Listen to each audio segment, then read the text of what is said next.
Love needs response, otherwise, it will not last long. Devotion does not need anyone's help, you are simply on by yourself. It is nice to transcend your logic, but it is stupid to give up your logic. Simply making an effort does not get you anywhere.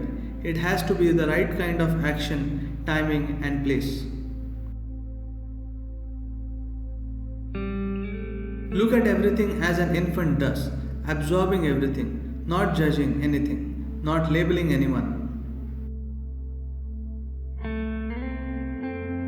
Once you experientially know that you are not the body and not the mind, there is no possibility of suffering for you.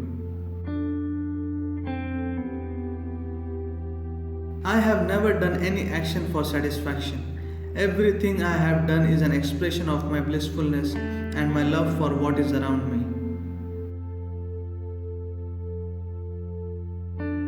How effective you are in life is essentially determined by your level of clarity and balance.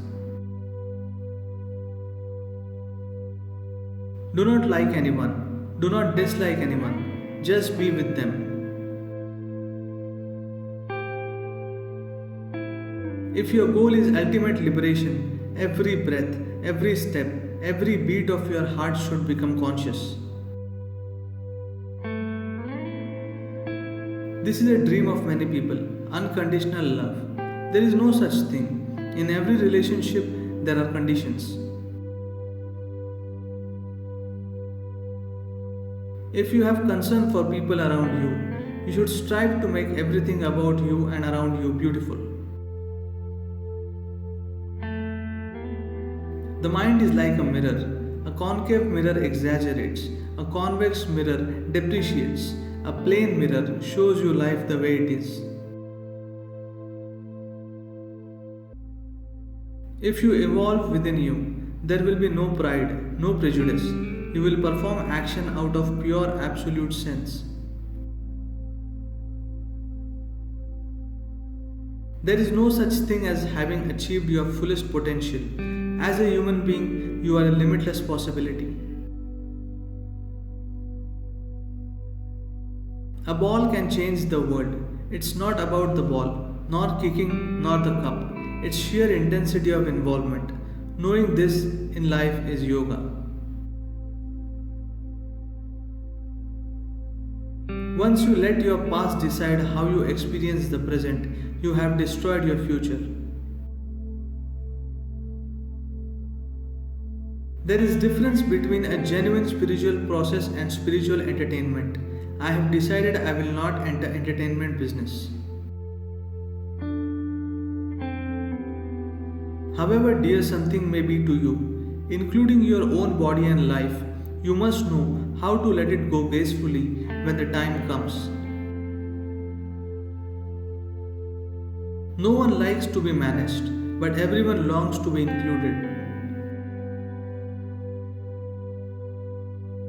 There are many things human beings can design, but the greatest form of design is if you become the designer of your own life.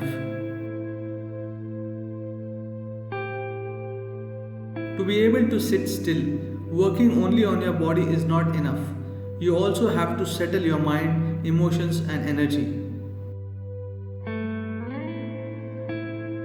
Time is a relative experience.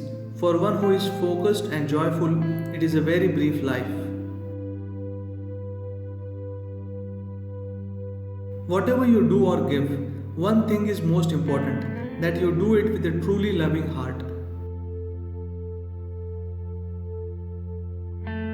Once in a way, something may go wrong in your life, but if your mind and your energies are focused on beating yourself up, it will become a series of disasters. Restfulness is a kind of lubrication tool for your system. Not enough rest means there will be friction within you. To stand firmly on the ground and still reach out and touch the sky is the essence of the spiritual process.